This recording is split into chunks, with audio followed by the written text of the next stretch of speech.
Hi, everybody. My name is Mike Messier. I'm here interviewing a friend of mine. She's an award-winning filmmaker. She currently has a film titled Woke, which is in a film festival this weekend. Because of Corona concerns, they're doing a lot of virtual film festivals these days. But Raeshelle Cooke has had several film awards, including a Shawnee Film Festival award. Raeshelle, why don't you introduce yourself? How are you doing today? Hi, I'm good. Yeah, I'm a independent filmmaker from Fall River, Massachusetts, and I do have a new film coming out, and yeah, things are going pretty well. The film Woke is in this festival. Can you tell us about the festival that it's in this weekend? This weekend it's in two festivals. The first is the Las Vegas Black Film Festival, and the other is the Hip Hop Film Festival in New York. And that's very exciting, great accomplishment for you. And just as someone who runs a film festival myself, it's always good to see that film festivals are continuing to do what they can to promote filmmakers like yourself, like me, and that's very important. And it's these events are very important for networking, for people to come and meet other filmmakers, potential actors they want to work with in the future. So I definitely want to applaud both of those festivals for doing what they're doing, even in an online environment. That's great. And Rachel, I just watched a previous one of your works. Um, the title of it, and I know that you worked with some other people in this one. Um, give me a background on the piece I just watched because I'll put that on the webpage on MikeMessier.com with your interview right here. 53%. Tell me more about it. That was a it was a webisode that I did for a web series called One Law. It was like a few years ago, and the web series was basically about anti-women laws and just different women directors in the area in New England. They were to write an episode about anti-women laws and how the women would respond to the laws. So my particular episode that I wrote is called 53%. It was basically my personal take on feminism and the 2016 election when Donald Trump was elected. Basically a Black woman's perspective on the whole thing, very different from what everybody else's episodes were, but it's basically inspired by 12 Angry Men. So you have these 6 or 7 angry women who are basically trying to figure out how to overturn the anti-women laws that have been enacted by a sexist madman president. So that's basically what that webisode was about. And what I found interesting is that you have, and people can watch the movie themselves. We encourage them to do that, and then kind of jump into this conversation we're having. What I found interesting about your piece is that these women aren't all seeing eye to eye, and the idea is that this first group of women is supposed to come to be all on the same page before they even get involved with a second group of women or a second group of people, I should say. And it's pretty multi-layered. So I do like that, and I like that how you presented each character had kind of their own interpretation of events or their own perspective. That you are allowing each actress in this piece to have a character that they could work with to present a certain aspect or piece of the conversation. What did you think about the actresses or the actors that you worked with? How was that process? Yeah, it was really great. That was the first time that I've ever worked with a group of actresses because I'm usually working like with one actress for a film, like 2 people at a film or 3 people, but this was like 6 or 7 women. So it was very different. I've always wanted to do a film that was like 12 Angry Men because I really, really love that movie. And so to have had a chance to get with a bunch of women and see all of these personalities play out in one room was great. And and I really like all of them are very talented and like you said, they stood out in their own different ways. So I thought that I thought that was really great. It was a really great experience, and I had a lot of fun. And there were a lot of moments on set where like I was just laughing because it was like, I'm not sure if you realize, like, when you're watching it, if you see the chemistry between the actors, it's just, it was a lot of fun. I really enjoyed it. Well, I think you did a good job in that. I felt the whole time that I was watching it, I felt the dramatic tone and the serious tone of it. So the chemistry of them getting along, kind of as people, I didn't. It did. What I'm saying is, they got along as people, which was great. But in the movie, because they're kind of at odds with each other, I felt that. So I think that the editing, the directing, it all did a good job of keeping up that dramatic context of the story. If they got along in person as people, that's awesome. But it didn't interfere with my enjoyment of it as a dramatic piece. Uh, one thing I one thing that caught my attention about the movie was that there was one character, uh, African American female character, that didn't say much, and I thought that was very good. I thought that was very important because sometimes when people are put into these debate rooms or like you said, 12 Angry Men, everybody feels the need to speak up and be loud and overtalk each other. If you watch sports talk shows like you and I both do, like First Take, a lot of times it's just people over talking each other. But I feel that there's a lot of people in this world, maybe especially women, maybe especially African American women, who are there just as important as everybody else, but they're not being encouraged to speak up, or they're not speaking up on their own. And I thought that having a character, to me, that kind of stood out because she wasn't talking a whole lot, but in a way, she had a very quiet dignity. And I was curious because she was writing notes in her notepad. So I found that to be a very interesting character. She was one of my favorite characters too. I really loved watching her. Like when I go back and watch the film, I'm very into. I mean, I know I directed it, but like you said, like you were interested in her too. Like she was very intriguing, and she didn't have to say much. And I'm glad that you understood what I was trying to do. It's like she basically represented the voiceless, like the person who has, obviously she has a lot of depth. You know, she's drawing in her book. She has, you can tell that there's a lot of layers and depths to her without her having to say a word, but she's not, like you said, she's not encouraged to speak. And there are a lot of Black people out here who, who do represent the voiceless. Like they're not encouraged to speak out because if they do, will be judged as angry, negative, victim playing, like all of these negative labels. If we talk about facts, if we demand that our lives should matter, that we shouldn't be executed on the streets or discriminated against, like if we demand those things, we're labeled these negative names. And so as a result, there are some people who don't want to speak up, and she represented that person, and I thought she did a really great job. I did as well, and when you bring up those issues, and we can talk about them as much as you want, but you've been making films now for about 6 or 7 years, and you've been making really high quality stuff, Raeshelle, especially stuff that has a social commentary edge to it. But for the most part, from what I've seen of your work, and I've seen most of it, if not all of it, at this point, it's always in the form of a narrative. Like you're actually working with actors, you're writing scripts, you're producing, you're directing, you're editing most of your own stuff, you're getting music. And what I like about that is that documentary is great, but as someone like myself who likes to write scripts, I always kind of lean more toward the narrative. And what you're doing is you're kind of taking these real life issues and you were taking them to the next level with your films, such as this new one, Woke. But even your previous works have done that as well.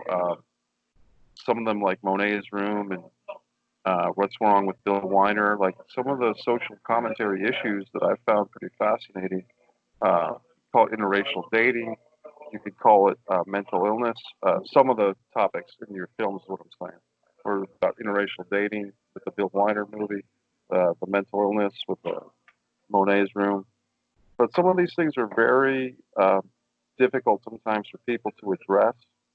And I think that through narrative filmmaking, that's kind of like a bridge to the audience to talk about topics or to address topics that maybe they're afraid of. Yes, definitely. And thank you for saying that. Because sometimes I don't really step back and look at like what the films are really about. So to hear that somebody like watches the films and they see these different topics and think of them as important, it does mean a lot. When it comes to Monet's Room, I never thought of it as like mental illness. So I was like trying not to laugh when you said that, because like I was thinking, that's really interesting. Maybe that is mental illness. Maybe obsession is mental illness. I don't know. I've definitely. That's why I made the film, because I've definitely had those moments. Like Drake talks about in his music too. Just being, for lack of a better word, crazy over a person or a situation. Like, I think a lot of people do it, and people who are normal, they do it, but they don't tell anybody else. It's kind of like something they're holding inside. It's like a private moment, but they act like they're normal. But I think everybody behaves like Monet in Monet's Room, and I think that's what I was trying to say with that movie. But yeah, I definitely like writing about it seems like when I say a synopsis of one of my films, they think it's a documentary, and it's not. I always tell them it's a fiction. I like doing fiction films. I like doing narratives. I'm not a documentary person at all. Straight fiction. Yeah. I've done a couple of documentaries, but when I have, it's usually just me about my own life. And you were in one of those movies, The Disregard the Vampire, a Mike Messier documentary, which was an interesting process. One thing that you have actually, from what I can remember about your career, you've actually had a pretty successful batting percentage, as I call it, in terms of projects that you've started that you've finished. And that's a trend in New England that a lot of people had a hard time with other filmmakers I'm talking about, including myself, which was, it's people don't realize that there's a lot of what we call choke points. You could lose a key cast member. You could lose whatever financing you thought you were going to have. You could lose the movie in the filming, in the edit room. There's a lot of ways for things to go left or go sour. You've actually done very well, now that I think about it. Like, I can't think of any project that you started that you didn't finish. Am I right in saying that? Or did you have any bumps in the road, that like stones that have left to be unturned, so to speak? Well, as far as a project that I started that I didn't finish, it's not that I started and didn't finish it. It's this particular film that I wanted to do that I had written. It was a short film called The Richest Woman in Fulop County, and I had written it. And I'm trying to remember. I had asked my older sister to act in it, and I'm trying to remember what else. And I also contacted a few people who had farms, because that's where I wanted to shoot the film. But I didn't start the process, like booking a location, casting calls, getting crew involved, things like that. So I would say that was a film that I wanted to shoot, but I never actually started the process. But that's, I follow a process to getting things complete, like started and then completed. Like it's like a kind of like a formula that I use, and it's always worked. It's like McDonald's, they're so successful, and it's because they have a formula that they always use. And so that's what I try to do with my movie making. So it's maybe it is luck too. I don't know, but it's so you're so short. Is that process something you want to talk more about, or is that something you keep in for your book when you write it? Well, yeah, it's basically like booking a location first and having the shooting days set, and then casting for the shooting dates. So you don't have the actor pick the date. You know, it's this shooting date because we booked it for this shooting date. So you have to work on these shooting dates, and there's no if, ands, or buts about it. So whatever act, so like that's like in the casting call, like you do not apply if you cannot commit to these dates. So it's basically, yeah, it's basically booking the location and booking those shooting dates, and then everything, um, uh, basically having everything else play around that. That's basically how I do it. And then of course having control of everything. I guess I'm kind of the controlling person, so I control my footage. Nobody else gets my footage. I'm getting my footage. You're not walking off with my footage. And yeah, that's basically. Because you edit your own films, correct? Yeah, but even if there was a time like One Law, there was another woman who edited One Law with me, the 53% short film that we were talking about. So it was me and Natalie Wadia that we both edited that, and I had the footage even though she was editing it too. So even if I'm hiring another editor, I'm still going to have the footage. You're not walking off with my footage. So the thing is that some of the things you're talking about, for those that have ever made a movie, independent movie, big budget movie, these are some pretty insightful things, because um, some of them might seem like common sense for people that have never made a movie. But when you've made a movie, a lot of times, I've often done this, Raeshelle, is I get so determined that I've got to get the very best cast or whatever, that I will cast the movie first and then try to finesse their schedules or make their schedules come together. And that's one of the toughest things about movie making, is just the logistics of scheduling your actors. Yes. And the brutal irony, although maybe it's not irony, but if you're having auditions and the people that do well in auditions are typically more experienced, or they're, quote, better actors or whatever, a lot of times they're going to have other projects going on too. So you're kind of sharing your actor or your actress with other projects, and of course that means scheduling and blah blah blah. So your approach makes a lot of sense. It's common sense, but a lot of people, including myself, didn't use that system. And it's like you put the emphasis on getting your friends or your best actors or whoever involved, and then you're kind of stuck with them because you don't want the bad karma of recasting someone. Oh yeah. And then there you go. But your approach of kind of getting your venue, your location, scheduling the location, and then there's no surprises to the cast. Has that had like a really? I mean, it seems like a very high percentage, but even with that approach, has there been any situations where you had to modify or tweak that at all? Let me see.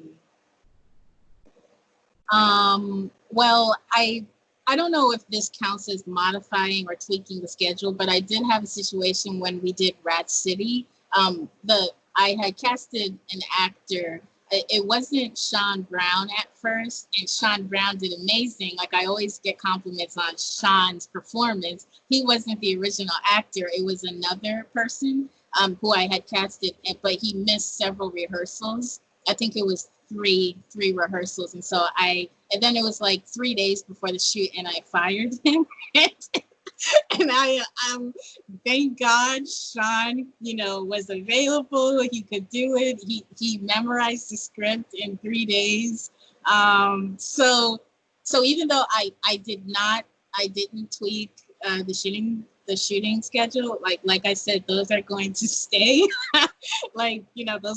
It's like my role for like somebody else having my footage. Like, no, those dates are going to stay. And then we'll try to like work something out. Like, I knew this show must go on. These dates are staying. I'm not, because when you book a location, you have to like commit yourself to it. So it's a good way to like keep the shoot going, because you can't it's difficult to rebook a location. So it forces you to commit to the schedule. Well, kudos to Sean. Kudos to that actor, Sean, there. Yeah.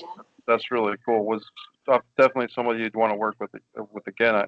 With you'd want to work with him again, I'd assume, right?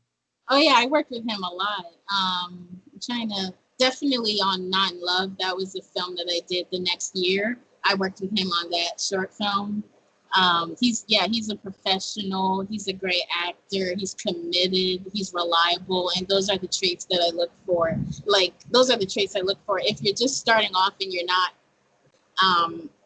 great as an actress or an actor, like I feel confident in my ability that I can like work with you and we can get there. But if you're reliable and you're hardworking, professional, then that's like those traits count, real high on my list. So I'll work with you.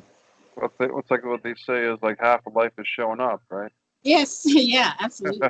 And it does remind me of our disregard the vampire experience a little bit. But in your case, Sean had those 3 days, and trust me, for an actor, 3 days is not a lot of time, but he did a great job in memorizing the script and having a great performance. And Yeah. it's really cool.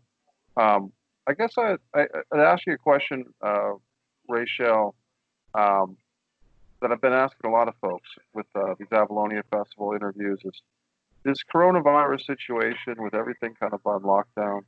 How has that affected your life in general, and then maybe like your life as an artist, as a writer? Have you kept going with your filmmaking? Have you put things on pause? Have you concentrated on the writing of scripts? What's been your thought process during this really unusual time for everybody? Yes. So I moved out of my family's house like in February, and then I got on my own and I was like real happy and I was feeling free. And then the COVID thing happened the next month, so I've been quarantined in my apartment for like 5 months. And it's I need to get out and like connect with people and stuff. So that's been extremely hard. And then I just came out with Woke. I submitted Woke to 80 film festivals. So you can imagine how much I had put on my credit card to do that.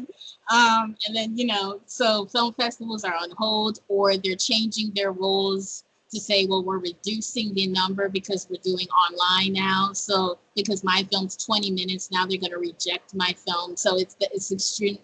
I've been extremely upset. I'm not gonna lie, I'm extremely upset about it. I've been extremely upset about the way the film festival thing has worked out. That's over $2,000 wasted. And then the governor, he's keeping me of Massachusetts. He's keeping me from traveling to Las Vegas because the film was nominated for Best Sci-Fi at the Las Vegas Black Film Festival, and I can't be there, and it's because of the Governor Baker. So this whole thing pisses me off. And yes, I know that we're in a pandemic and it's very serious. Like I understand that. I live by myself. I don't have kids. I don't live with older people. I'm only responsible for myself. I'm not responsible for anyone else. I'm a grown adult. I can travel and I should be able to travel if I want to. So I've been really pissed off about that, honestly. But I've been showing my films. I showed Not in Love at an online festival. I showed Rat City at an online film festival. Woke has screened 3 times. It's screening 3 times over the summer. I'm like getting short film reviews and interviews out, so I'm very active with the film thing. So yeah, I'm just gonna keep going. I'm mad, but I'm going to just keep going, and I've been going. Like nobody's gonna stop me, not even a virus. Hey, I love that attitude, and I think a lot of people, as this thing is dragging on, I think there was a lot of people that started like a house of fire, maybe like, hey, this is the time I'm going to write my novel, or this is the time I'm going to, do this, that, or whatever. And then suddenly we just find ourselves, hey, I just watched Netflix today, and I just, you know what I mean? So it's hard to be disciplined when there's such uncertainty. So I commend you and I applaud you for keeping that discipline. Um, what's Now, we do have a topic that you wanted to bring up, but before we get there, I want to say, what's next for you? Do you have anything in the works as far as directing? Like, are you waiting till this thing dies down as far as the pandemic, or are you planning to shoot anytime soon, or are you just kind of waiting until this thing is a little bit more under control? What I would like to do is write Woke into a feature film. So Yeah, that would be awesome. I love writing short films, but I've written a few features, but I don't like writing features. So I've kind of failed. I started on the outline and I thought I was getting somewhere, but I just didn't find the motivation to go back to it. So it would be great to find a writer to collaborate with who writes features. But I've tried, and then they want to like make the story different from what I want. So the collaboration hasn't worked out. So that's something I'm troubleshooting, making woke into a feature. And the other thing is I'm writing a short film after COVID. It's basically about people's what I feel to be unacceptable behaviors during this whole pandemic. People are like extremely paranoid. They're mistreating people who don't want to wear masks or who don't want to stay in their houses all the time, mistreating people who want to go back to work. I'm not talking about Trump supporters. I don't like Trump supporters. I don't like Trump. I am not defending them. I'm talking about me. You know, I wanna work.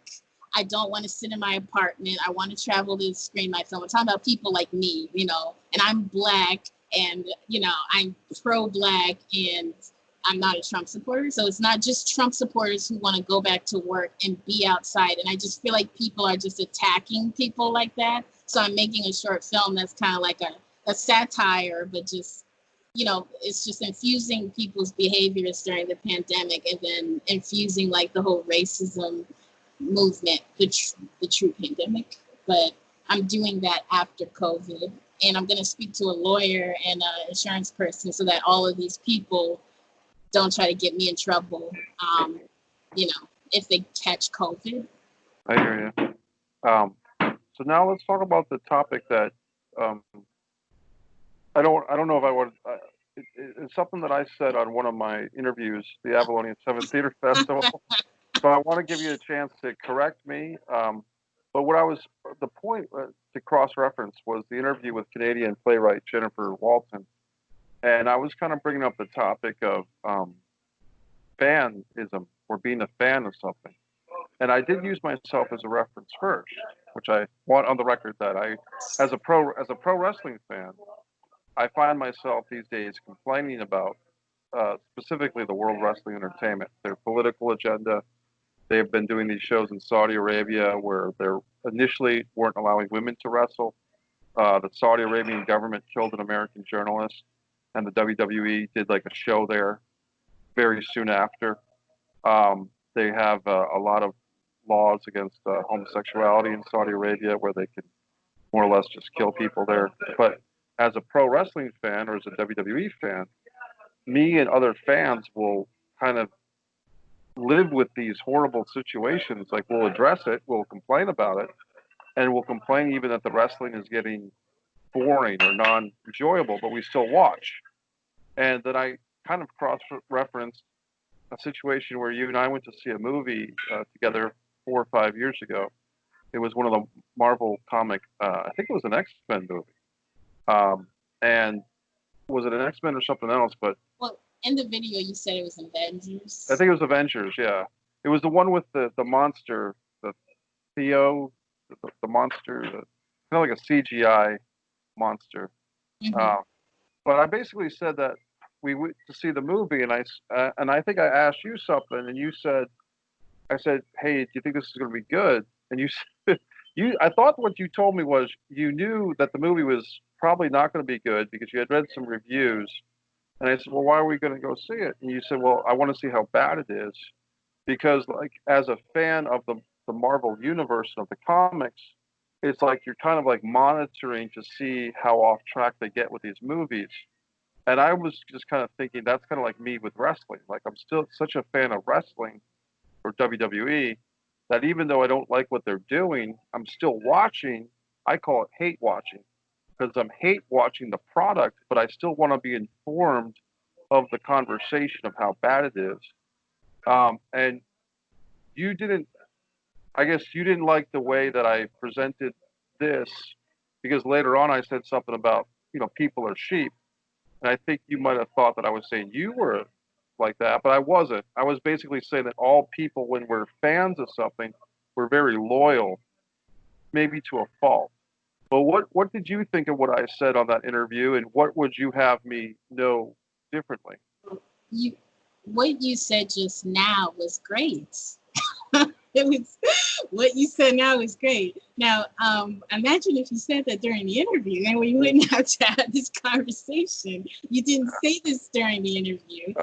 Like your tone was it was like first you were talking, what you were talking about was people want to watch these like new blockbuster movies and they want to hate watch, but they don't want to give the less popular, lesser known movies a chance. That's what you were saying. And then you brought up my name and you're like my friend Raeshelle, for instance, she said during this conversation, and then you described it, and then you're like, see, people just want to hate watch. And then it wasn't like far off. It wasn't like 5 minutes later when you talked about sheep. Like you talked about it right away after you used me as an example. So it's like if you had said what you just said, that would have been okay, because but the way that you said it in the video, it was negative and it felt like, and it sounded like an attack on me.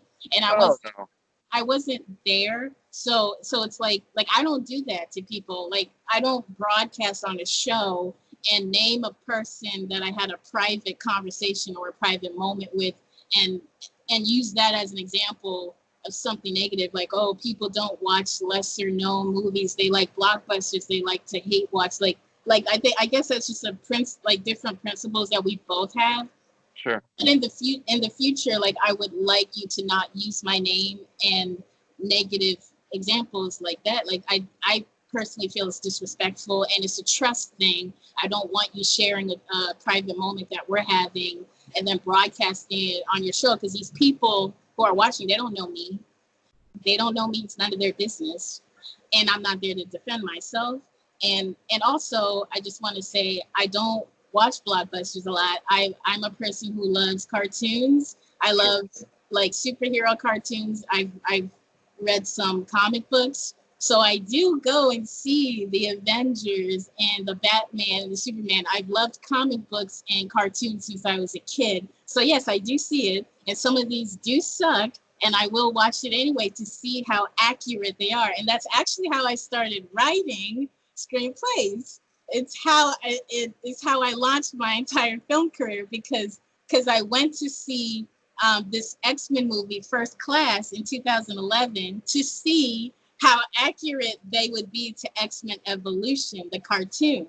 So, you might call it hate watching.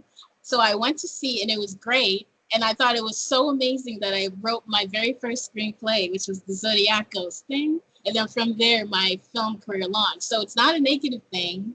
And that's what I do. Now, if I was there physically, I would have said that, but I wasn't there to defend myself. And that's another thing. If I'm not there to defend myself, don't bring my name up, especially for something negative like that. You can use yourself as an example because you're there and it's your show. But like me, like especially a private moment that we're having, like who's to say I'm going to say something else privately and then you're going to share it on a show and I don't know. Like that's like we can't do that to people. That's not something that I don't think people should do.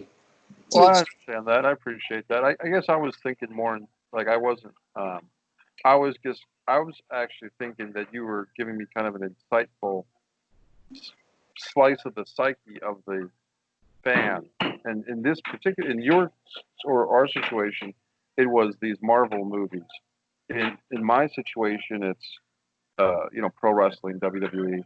Somebody else could be a fan of music, and they say, well, this country and western singer has been doing the same song over and over again, or the same type of song, whether it's Garth Brooks or whoever, and they're getting redundant.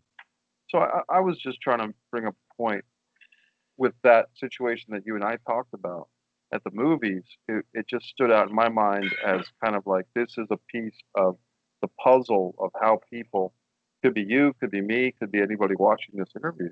We all kind of get hooked into stuff. And a lot of times it is as an early age. And going back to the wrestling thing, for me, I started watching, wrestling when I was 9 years old. So it's hooked into my system. But I appreciate what you're saying too. I don't want you or anyone else to feel like they can't trust me with personal information.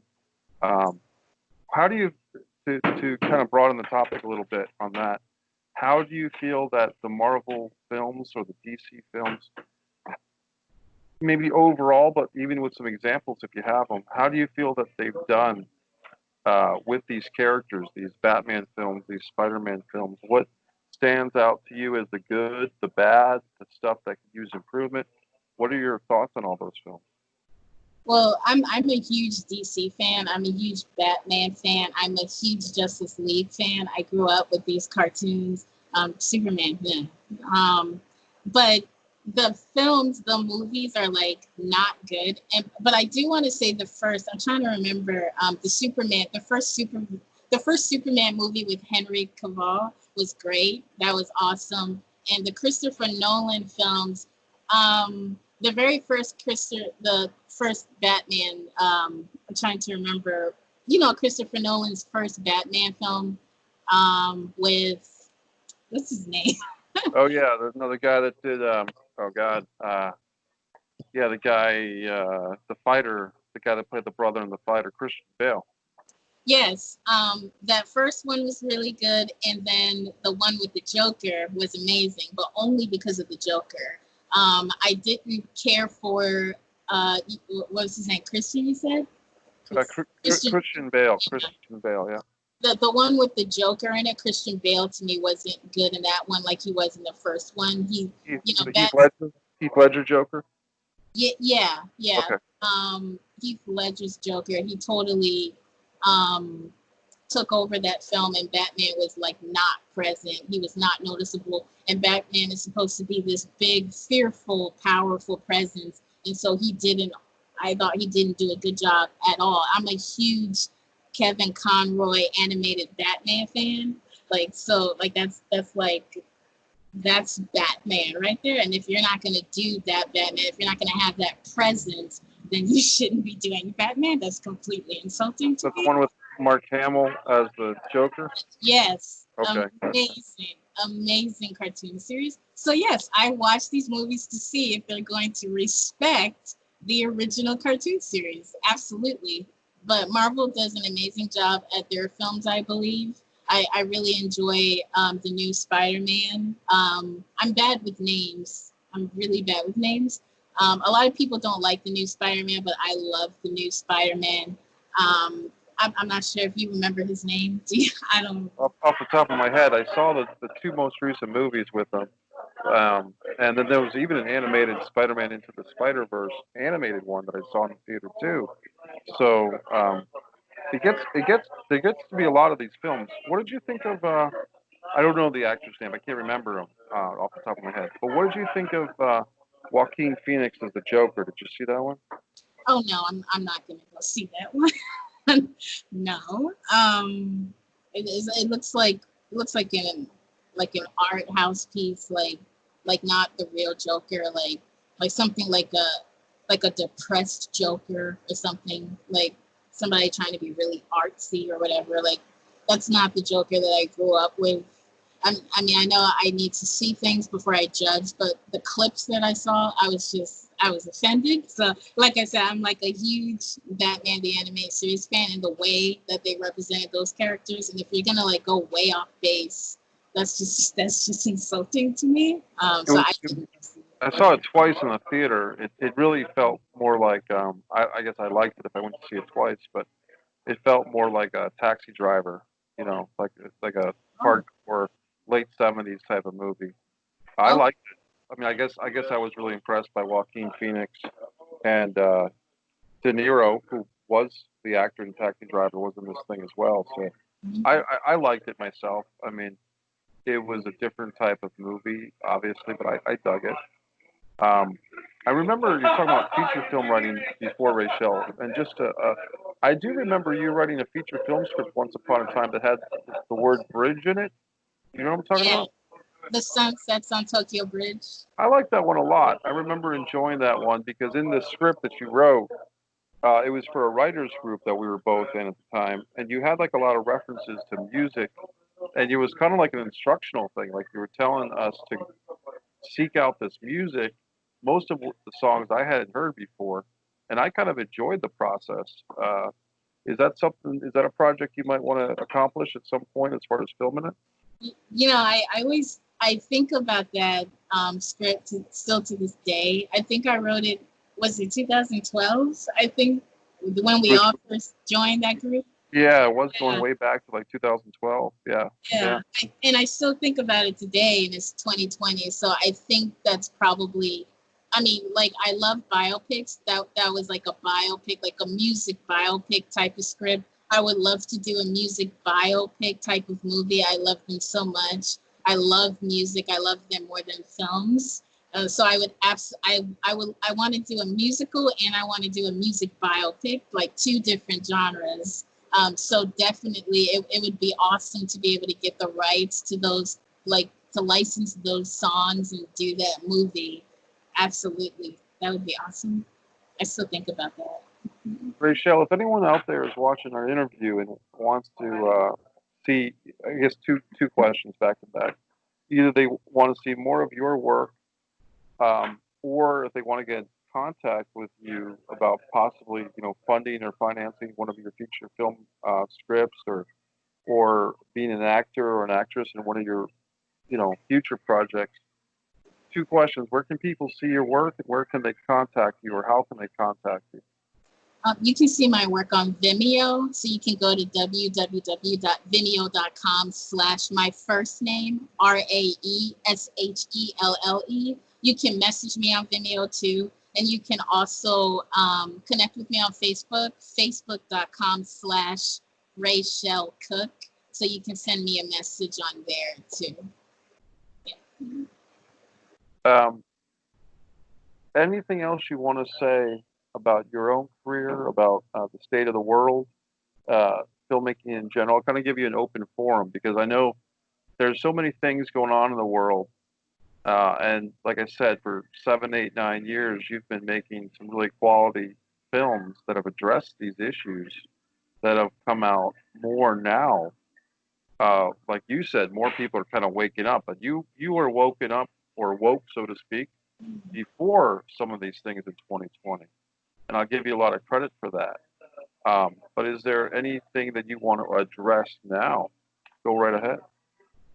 I guess just real quickly, the real pandemic is, to me, it's not COVID. It's and like I said, I'm not disrespecting those who are dying and have died. But there have been a lot of Black people who are being executed on the streets by policemen and other people. So Black people can't walk down the streets without being executed. They can't sleep without being executed. Breonna Taylor's killers are still out there and they've not been charged. I believe that that's way worse than, getting a virus and then like dying. Like somebody's actually targeting you and brutally taking your life because they hate you just because your skin's darker, which makes no sense. So I would just say, stop telling people to stay home. Like people are telling protesters to stay home because they don't want them to spread COVID. No, the execution of Black people is way more important than COVID, and I'm going to say that. So do not stay home. Keep marching. Keep speaking out about what's happening in the world. And if you're on social media and you're not speaking, because you want to be liked so bad, like you just want to be so liked.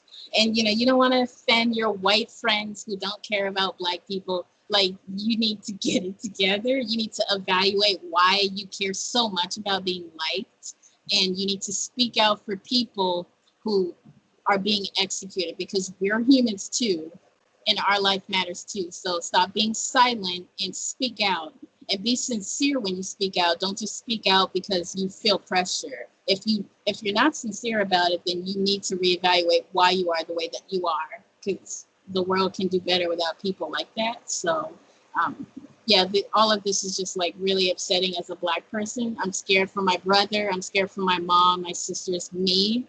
And yeah, it's just really scary. And we need white people to see their privilege and to help and to speak out. So I mean, I can share if it's not too personal situation. You and I were kind of driving together several years ago in Providence, and there happened to be a police car in the general vicinity, and I remember you got very, I guess I would just use the word tense. And I was like, hey, what's the problem? No big. Looking back, I feel bad because I don't think I made a joke about it or anything, but I remember at the time thinking, man, this sucks that someone who's meeting you is, you're not going to do anything disrespectful or anything, but yet as just a regular person, your reaction to the police officer who didn't come and talk to us, didn't bother us or anything, but was just kind of like a tenseness. And at the time, I was just like, man, what is, I felt like, man, I didn't understand it, but I guess I felt bad. But now I really understand it and I feel bad. At the time, I didn't quite get it, except it was like kind of an opening, like, oh man, I felt bad that your immediate feeling, emotion, and this is a little expression that I have, is you can't tell people how to feel. They're going to feel how they want to feel. You know what I mean? And you can't correct someone's emotions or their feelings because those are emotions, and your immediate emotion was like tenseness or maybe fear, and I couldn't quite get it. But now, seeing all this crazy stuff that we've seen, I can definitely get it, and I feel bad that people can't just go out and do their business and have a good time and not feel stress or anxiety. And it's just a situation that I hope that our country and the world is able to dig itself out of, because right now we're in the red with this, meaning that we're in the negative. We're not in the positive and having a few problems. We're like, the problems are the norm, and we have to really, as a concentrated effort, fight to get out of these problems, in my opinion. Yeah, I remember that moment. I didn't know that you could sense my tenseness and uncomfortableness. But yes, I was very uncomfortable. And I had this moment with another friend, like this year when we were hanging out and the police came around and I got real tense. And he was like, why are you, and, he was white. He's like, well, like, what's wrong? Why do you look so uncomfortable? Like, and there are a lot of white people that don't get it, and understandably, because you guys don't, have those kinds of experience with police, like these race-based, hate-based experiences that Black people do. But I will say, like seeing your privilege, and a lot of people don't understand what privilege means, and they need to look the word up. If privilege offends you, please look the word up. I'm talking about the viewer. Please look up the word white privilege. Seeing your privilege and recognizing it, and then seeking information, like talking to Black people, going on the internet and looking things up. Like, that's what you do, Mike, and I really appreciate that you do that. So I don't feel offended or mad or anything at all that you didn't understand it, like I wouldn't expect you to. But the fact that you were, first of all, compassionate, you didn't judge, you didn't go into, oh, you're victim playing. Well, what are you gonna do to the cop to deserve it? What are you gonna do? Like, you were compassionate, you felt something, and then, like, as all of these events started to happen within the last few years, you sought out information to try to understand more. You didn't reject it or judge or say, well, what are the Black people doing to deserve it? Well, you shouldn't be doing that then. Like, you're a human being. You're a good human being, and that's all I ask of people, is to be a good human being, see your privilege, and seek out information so that you can better understand. That's all I ask of white people. Well, I think that's a good ask and a fair ask. I guess I would cross-reference not only Raeshelle Cooke on Vimeo, her films, another filmmaker that I really stand by, Dane Calloway. And I think I've sent you a couple of his links, Raeshelle, recently. And Dane, I've never talked to the guy, but I want to have to interview him at some point, or at least attempt to, because this guy really digs deep into some of these issues, and he does the research, and he really makes, I guess he would call them more like documentaries or videos that they're non-narrative. He's coming at it kind of from a different direction than you are, but with similar thought-provoking results. And he has one that always sticks with me, which is history was told to you in reverse.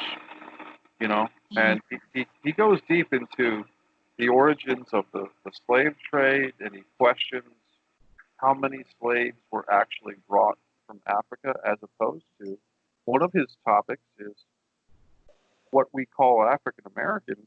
He makes the point that they were here in the United States first, kind of integrated with what we call Native Americans, and the white settlers, or whatever you want to call them, kind of took them out of here to these slave ports and then brought them back.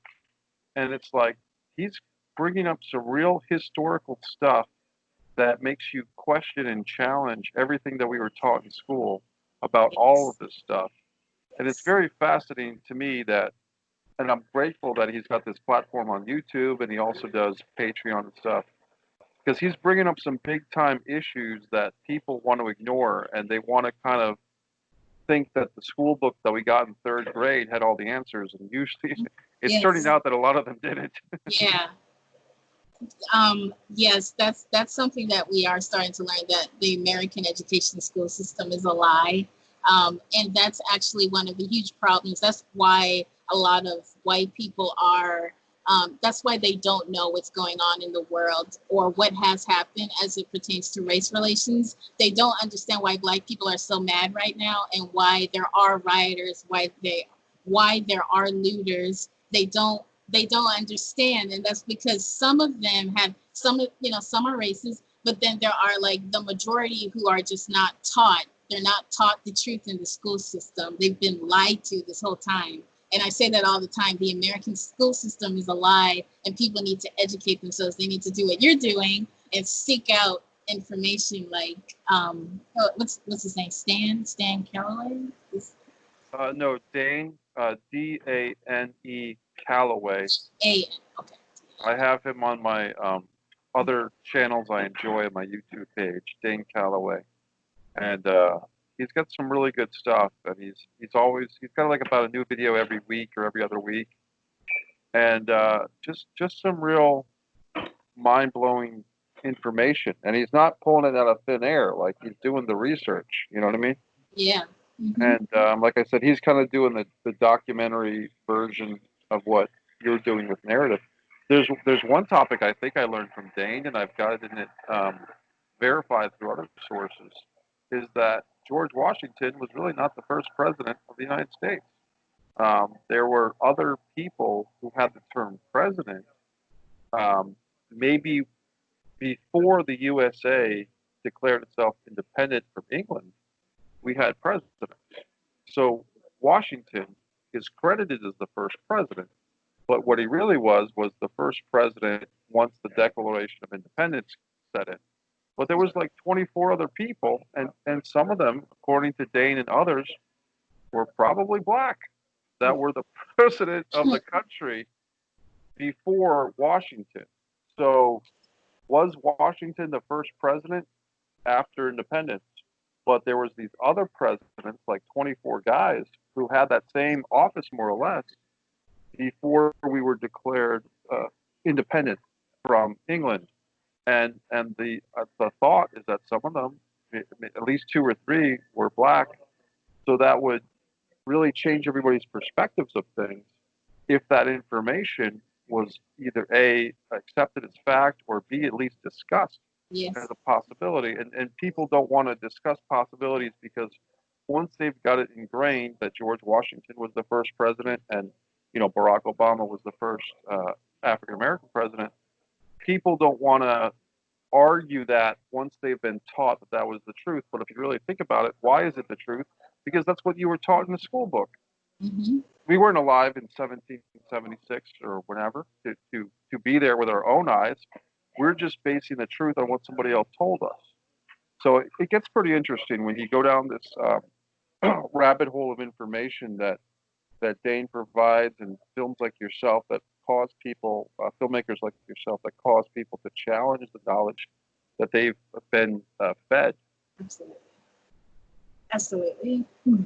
Well, Raeshelle, we're coming up on the hour, so I want to give you one final opportunity if you have anything else to say. If not, we'll wrap this thing up. But I really appreciate your friendship. I appreciate you being here. And it's too long since we talked.